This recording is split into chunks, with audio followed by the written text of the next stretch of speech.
Welcome to InfoStream, your daily current. Unsure what to listen to? Turn to us for today's headlines. Stay informed. U.S. military action in Venezuela creates a global crisis. U.S. forces capture Venezuelan President Maduro.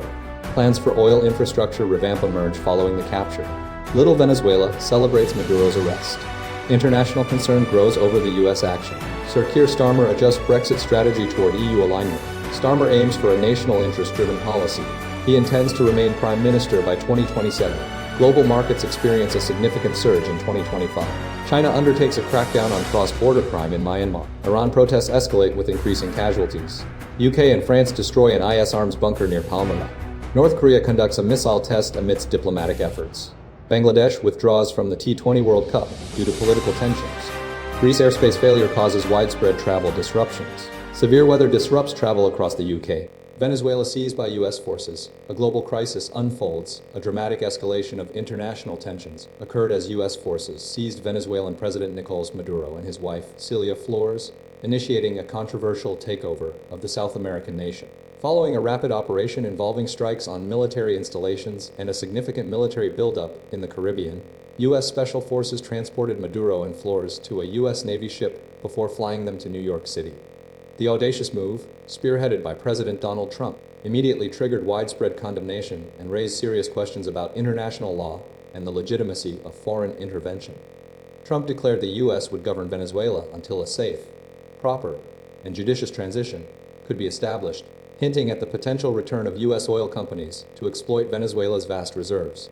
Amidst the chaos, Venezuelan Vice President Delcy Rodriguez assumed the role of interim president, vehemently denouncing the actions as a kidnapping and reaffirming Maduro's position as the nation's sole leader. The operation was met with mixed reactions within Venezuela, with some expressing relief while others voiced concerns.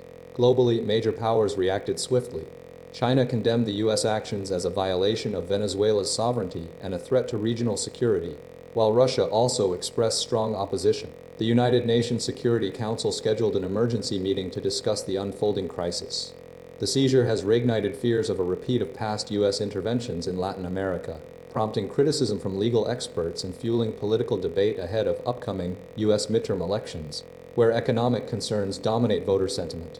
The potential for a prolonged U.S. military presence in Venezuela, coupled with the uncertain future of the nation's governance, represents a significant destabilizing force with far-reaching implications for global politics and energy markets.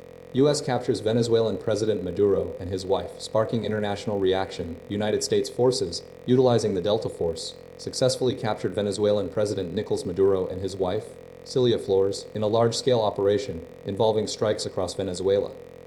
Trump confirmed the capture, stating it was a brilliant operation and that Maduro and Flores were flown out of the country. The operation, conducted in conjunction with U.S. law enforcement, targeted military bases and civilian areas, including Generalissimo Francisco de Miranda Air Base, Port La Guaira, and Higuerot Airport. The U.S. Attorney General Pam Bondi formally indicted Maduro and Flores on charges including narco-terrorism, possession of machine guns, and conspiracy to commit these offenses. Venezuela's Vice President Delcy Rodriguez demanded immediate proof of life for Maduro and Flores, while Defense Minister Vladimir Padrino López condemned the strikes as extremely serious military aggression. The Venezuelan government accused the U.S. of attempting to seize the country's oil and mineral resources and threatening international peace. Nicolás Maduro, who rose to power following Hugo Chávez's presidency, has been at odds with the U.S. over migration and drug trafficking. The U.S. designated 2 Venezuelan drug gangs as foreign terrorist organizations and offered a $50 million reward for Maduro's arrest. Cilia Flores, Maduro's wife, held several senior positions in Venezuela, including Attorney General and President of the National Assembly. She is known as Maduro's primera combatiente and has been subject to U.S. sanctions. Her relatives have also faced drug-related charges in the U.S. The operation involved a network of intelligence, including a CIA source, and resulted in over 100 deaths, according to Venezuelan reports. Several other countries have expressed concern, while the Nobel Peace Prize winner Maria Corina Machado hailed the capture as the hour of freedom. The U.S. intends to maintain involvement in Venezuela's governance following the capture, and continues to target drug trafficking organizations within the country. The U.S. has conducted over 24 strikes in international waters to disrupt drug trafficking routes. U.S. seizes Venezuelan leadership, plans oil infrastructure revamp, Following a swift military operation, the United States has taken control of Venezuela, capturing President Nicolas Maduro and First Lady Celia Flores. U.S. forces, utilizing aircraft and special forces, targeted military bases in Caracas, leading to the immediate removal of Maduro and Flores from power. The pair were subsequently transported to the USS Iwo Jima and later transferred to the Guantanamo Bay Naval Base before arriving in New York City. They have been indicted in the Southern District of New York on charges including narco-terrorism, possession of machine guns, and conspiracy related to these offenses. President Donald Trump announced the U.S. intends to run Venezuela until a safe, proper, and judicious transition can occur, employing a group of individuals to oversee the administration. U.S. Secretary of State Marco Rubio reportedly engaged in discussions with Vice President Delcy Rodriguez, who has since been sworn in as interim president following the Supreme Court's approval. Rodriguez stated Maduro remains the only one president in Venezuela and expressed readiness to comply with U.S. requests. Trump dismissed calls from opposition leader Maria Corina Machado, citing a lack of domestic support and respect. The U.S. plans to revitalize Venezuela's oil infrastructure, leveraging the country's substantial reserves, approximately 303 billion barrels, which constitute around 20% of global oil resources. U.S. oil companies are slated to invest billions of dollars in repairs and modernization. International reactions have been mixed. Russia condemned the action as an act of armed aggression, while China expressed deep shock and strongly condemned the use of force. Latin American nations, including Colombia and Brazil, voiced condemnation. The UK's Sir Keir Starmer acknowledged Maduro's illegitimacy, but urged a peaceful transition. France's Emmanuel Macron emphasized the need for a government respectful of the Venezuelan people's will. Germany's Chancellor Friedrich Merz questioned the legality of the operation and cautioned against political instability. The U.S. actions have ignited international concern and highlighted the complexities surrounding Venezuela's political landscape and its vast oil reserves. Venezuela's Little Venezuela celebrates Maduro's capture. The capture of Venezuelan President Nicolas Maduro and his wife by U.S. Special Forces sparked widespread jubilation within the large Venezuelan expatriate community in Doral, Florida, the United States' largest concentration of Venezuelan residents. Over 40% of Doral's population is of Venezuelan origin. Hundreds gathered outside El Arapazo, a prominent Venezuelan restaurant and community hub, to celebrate Maduro's removal, fueled by years of economic hardship and political instability within Venezuela. Many Venezuelans, including Brian Marquez, who emigrated from the agriculturally rich state of Tequera, expressed profound relief, blaming Maduro and his government for the country's dire situation. Marquez, along with many others, welcomed the intervention, particularly that of U.S. President Donald Trump, viewing his actions as crucial to restoring Venezuela's fortunes. Trump's plan to run Venezuela through a team working with the Venezuelan people was met with cautious optimism. Some, like 21-year-old Luis A. Tristain, anticipated economic relief and the revitalization of Venezuela's vast oil reserves, estimating their value at billions or trillions. A. Tristain, wearing a Make America Great Again hat, believes this intervention will lead to a return of many Venezuelan exiles. However, amidst the celebration, uncertainty persists. Many, like Doral resident Ana Maria, question the precise nature and extent of U.S. involvement. Concerns were also raised regarding the judgment of President Trump, who dismissed opposition leader Maria Corina Machado, stating she lacked the support necessary to govern. Rosana Medios, a longtime expat, expressed skepticism about any future government involving figures from the Maduro regime. The mood in Doral is largely one of relief and anticipation, coupled with a degree of apprehension regarding the future direction of Venezuela and the role of the United States. The community's focus remains on the potential for economic recovery and a return to stability, while carefully observing the unfolding events and the ultimate impact of the U.S. intervention. U.S. military action in Venezuela sparks international concern, following recent U.S. military strikes inside Venezuela, resulting in the capture of President Nicolas Maduro and his wife Celia Flores. The international community is grappling with the legality and implications of the operation. Prime Minister Sir Keir Starmer has avoided directly condemning the U.S. actions, stating he is awaiting full factual information before determining the consequences. He emphasized his lifelong commitment to international law and the need to gather all the relevant details before making a judgment. The UK government is prioritizing the safety and well-being of its approximately 500 citizens residing in Venezuela, coordinating through the UK Embassy in Caracas. The US, under President Donald Trump, asserts its intention to oversee a safe, proper and judicious transition in Venezuela. Trump's administration claims the operation was undertaken to address drug smuggling allegations and Maduro's illegitimate leadership. U.S. Secretary of State Marco Rubio indicated no further action is planned. Amidst the unfolding situation, the UK government is focused on safeguarding its citizens. Simultaneously, Prime Minister Starmer acknowledged a more volatile world and expressed a personal relationship with President Trump, stating they do get on. This relationship, he highlighted, is crucial for the UK's role in a world experiencing increased global impact. Conservative Shadow Foreign Secretary Dame Priti Patel strongly criticized Maduro's regime, reaffirming the conservative government's long-standing condemnation of his brutal and repressive rule. She welcomed the removal of Maduro, emphasizing the desire for democratic norms and freedoms for the Venezuelan people. The operation has generated significant geopolitical tension, with the U.S. applying sustained pressure against the Maduro government. The situation remains fluid, with ongoing efforts to understand the legal and strategic ramifications of the U.S. intervention. The UK government's cautious approach reflects the complexities of navigating a rapidly changing international landscape.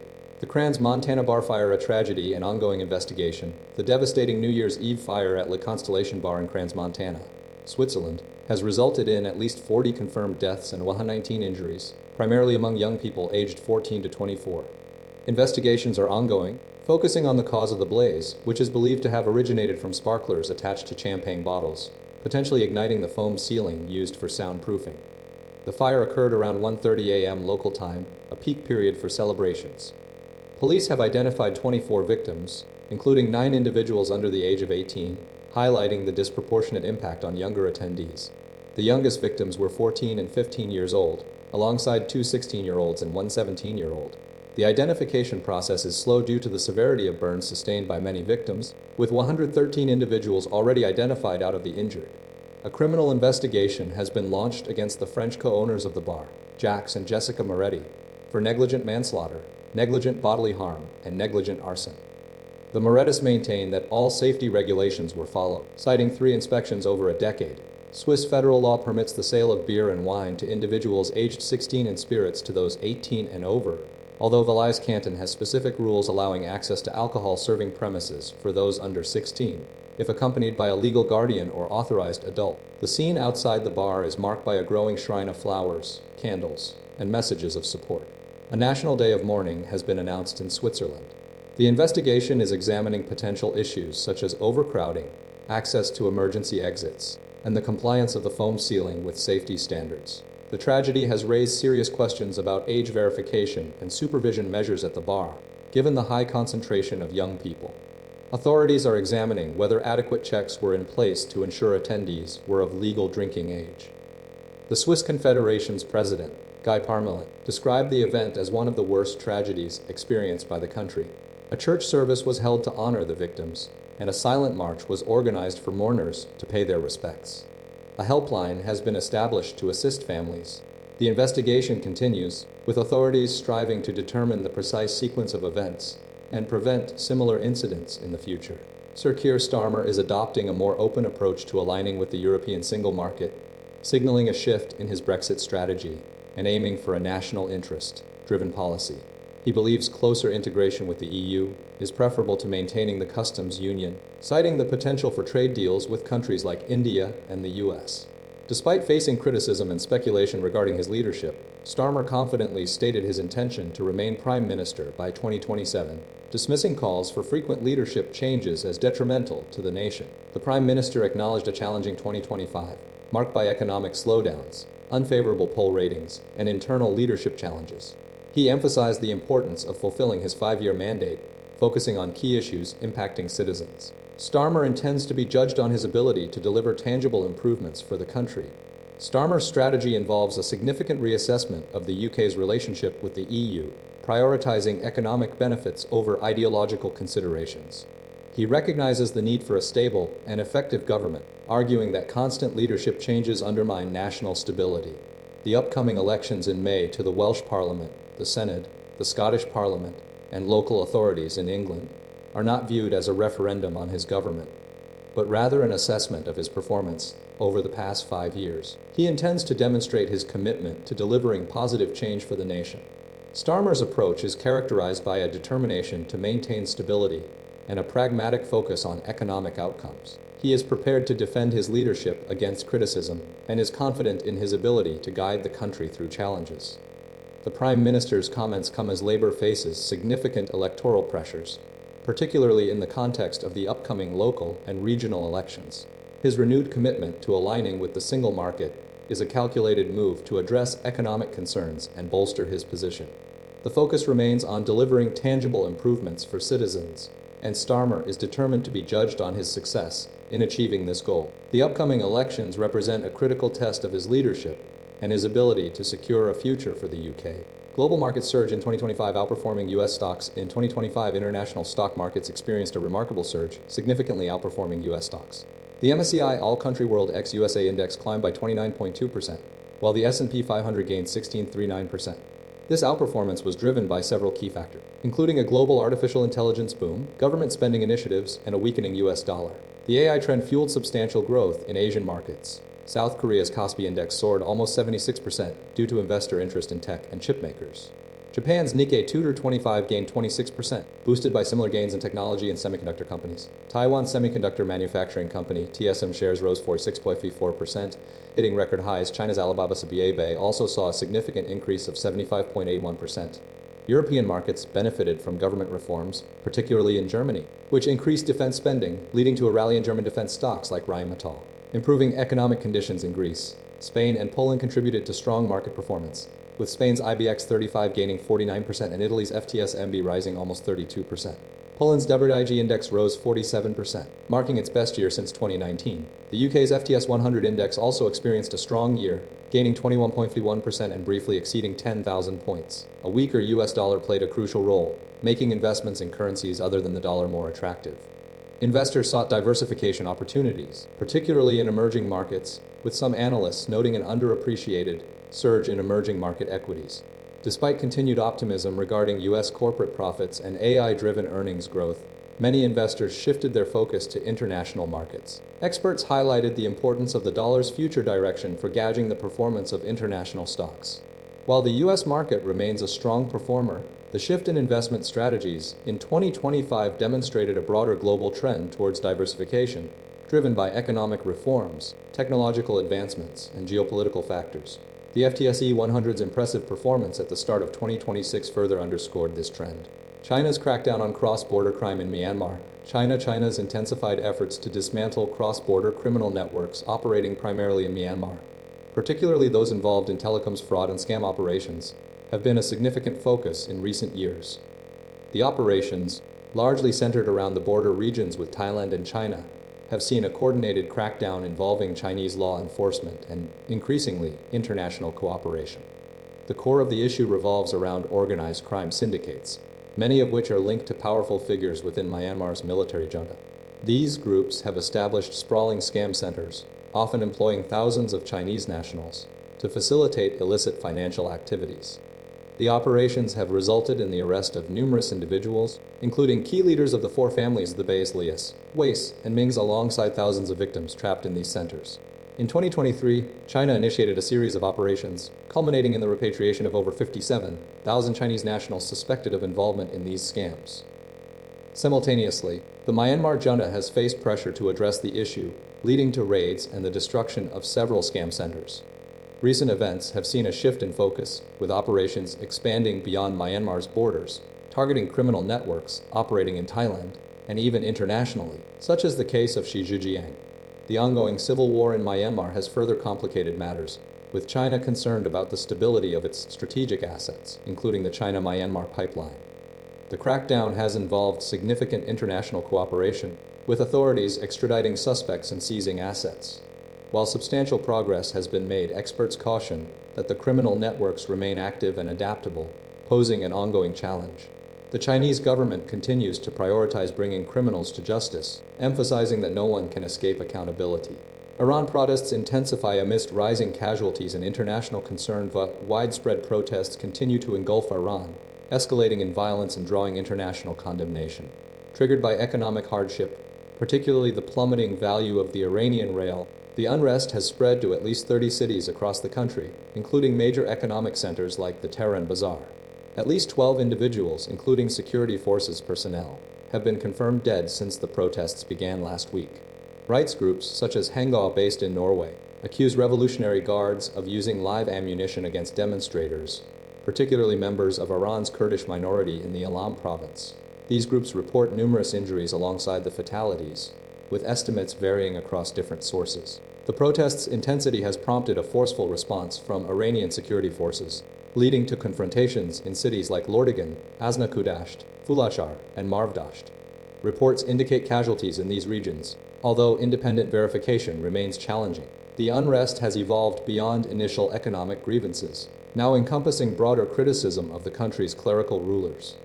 The United States has expressed concern over the government's violent response, with President Trump issuing a warning about potential intervention. The UN Special Rapporteur on Human Rights in Iran, Mai Sato, has urged restraint, citing the dangers of repeating the tactics employed during the 2022-2023 crackdown, which resulted in hundreds of deaths and thousands of arrests. Multiple sources confirm at least 174 protest locations were recorded across 60 cities in 25 Iranian provinces over the past 7 days. Furthermore, over 582 individuals have been arrested, and at least 15 protesters have been confirmed dead.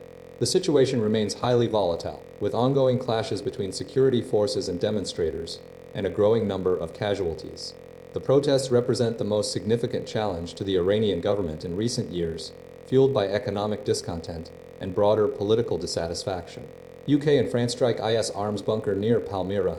Recent coordinated airstrikes conducted by the United Kingdom and France have successfully targeted an underground arms bunker utilized by the Islamic State group ISIS in Syria. The operation, undertaken late Saturday, focused on a facility located in the mountains north of Palmyra, a historically significant ancient site. Intelligence analysis, described as careful, indicated the bunker was storing weapons and explosives. Royal Air Force Typhoon FGR-4 jets, supported by a Voyager refueling tanker, utilized Paveway IV-guided bombs to engage the target, with initial reports confirming successful destruction. Following the defeat of IS in the Battle of Baghouz in 2019, the RAF has been maintaining a persistent presence in Syria, conducting patrols to prevent any resurgence of the group. This latest strike demonstrates the UK's commitment to combating IS and its dangerous ideologies alongside international allies. Defense Secretary John Healey emphasized the UK's unwavering support and the professionalism of the armed forces involved, acknowledging their deployment during the Christmas and New Year period. The operation reflects the ongoing international coalition efforts, initiated in 2014, to disrupt IS activities. The strike utilized a combination of manned aircraft, including drones, to target IS fighters and infrastructure. There were no reported civilian casualties during the operation, and all aircraft returned safely.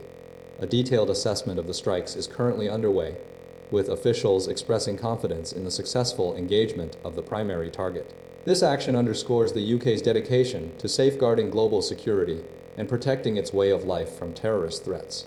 North Korea's missile test amidst diplomatic efforts. North Korea conducted a significant military action on Sunday, launching several ballistic missiles from Pyongyang towards the sea, marking the first test in 2 months. This action occurred concurrently with South Korean President Lee Jae-myung's state visit to China, highlighting a complex geopolitical situation.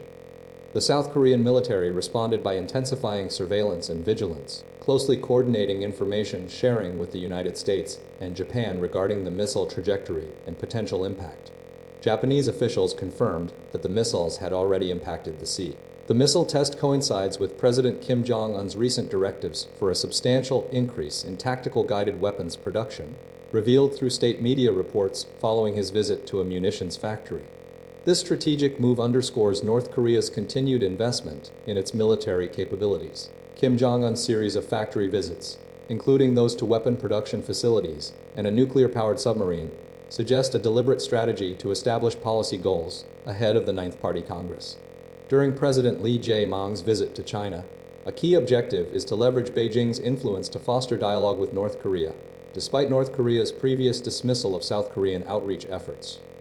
Security advisor Wee Sung-lak indicated that Seoul anticipates China's role in promoting peace on the Korean peninsula, although specific details of the planned summit agenda remain undisclosed. The timing of these events, the missile launch, and the diplomatic visit, suggests a strategic attempt by North Korea to assert its position, while South Korea seeks to engage in diplomatic efforts, creating a delicate balance of power and potentially influencing the upcoming Ninth Party Congress. The situation remains fluid and subject to further developments. Bangladesh withdraws from T20 World Cup due to political tensions. The Bangladesh Cricket Board, BCBA, has formally requested the International Cricket Council, ICC, relocate all of its team's matches from India ahead of the upcoming T20 World Cup, citing escalating political tensions and concerns for player safety. This unprecedented move follows the release of key bowler Mustafizur Rahman by his Indian Premier League (IPL) team, a direct response to the escalating crisis. The decision stems from the murder of a Hindu man in Bangladesh, sparking violent protests and significantly worsening already strained relations between the two nations. The BCB's request highlights deep-seated anti-India sentiment within Bangladesh, fueled by the refusal to extradite former Prime Minister Sheikh Hasina, who sought refuge in the country in 2024. Further exacerbating the situation were violent protests surrounding the death of Sharif Osman Hadi, a prominent student leader. This volatile environment prompted the withdrawal of Mustafizur Rahman from his IPL contract, with the BCCI citing recent developments. Without elaboration, Bangladesh was slated to play all 4 of its group stage matches in India, including the opening game against West Indies and a match against England in Kolkata. However, the BCB's board of directors concluded that travel to India under the current circumstances posed unacceptable risks. The team's 15-strong squad, announced Sunday, includes Liton Das as captain, along with key players like Tanzid Hassan, Tawhid Haidoy, and Mahidi Hassan. The ICC has yet to respond to the BBC's request for comment. Pakistan's matches will be played entirely in Sri Lanka due to the political tensions with India. The situation represents a significant disruption to the World Cup schedule, and the BCB's decision underscores the complex interplay between international sport and geopolitical instability. The team's safety and security remain the board's paramount concern. Greece airspace failure causes widespread travel disruptions across Europe. A significant disruption to Greek airspace has resulted in thousands of passengers stranded across Europe, triggering widespread flight cancellations and delays. The issue began with a communications failure on Sunday morning, forcing Greece to temporarily suspend all air traffic operations, including arrivals and departures. Athens International Airport, along with Thessaloniki Airport, which has been completely closed, have been the most severely impacted locations. The precise cause of the failure is currently under investigation, but the timing of the incident raises concerns about travelers' ability to reach their destinations before the start of the working week. Over 90 flights have been affected at Athens International Airport alone, with some operations resuming, though inbound flights remain largely suspended. Passengers are experiencing considerable distress, with one individual stranded in Athens expressing concerns about potential financial losses due to the disruption and a lack of clear communication regarding potential departure times. Several airlines, including those operating flights from Dublin, Barcelona, and Paris, were instructed to return to their points of origin. Flights from Copenhagen and Malta were cancelled entirely. Inbound flights into Athens have been placed on standby, while other Greek airports, such as Heraklion on Crete, have also experienced delays. Many incoming flights are being diverted to Turkey as a temporary measure. The situation is dynamic, with airport staff reporting that approximately 35 aircraft are being permitted to take off hourly. Although the inability to accept inbound flights remains a critical factor, authorities are working to restore full communications functionality and minimize the ongoing impact on air travel across Europe. The disruption highlights vulnerabilities in air traffic control systems and underscores the potential for significant consequences arising from technical failures. Widespread snow and ice disrupt travel across the UK. A significant period of severe winter weather is impacting much of the United Kingdom, with widespread snow and ice warnings in place across England, Scotland, and Wales. The Met Office has issued multiple yellow and amber alerts, primarily focused on northern Scotland, Shetland, and parts of northern England. The primary concern is disruption to travel, particularly on roads and railways, due to hazardous conditions. Northern Scotland, including Shetland and Orkney, is experiencing amber alerts for heavy snow and ice, with forecasts predicting 5-10 cm at 2 fornins of snowfall and potentially 20-30 cm and 8 dwellings in some areas.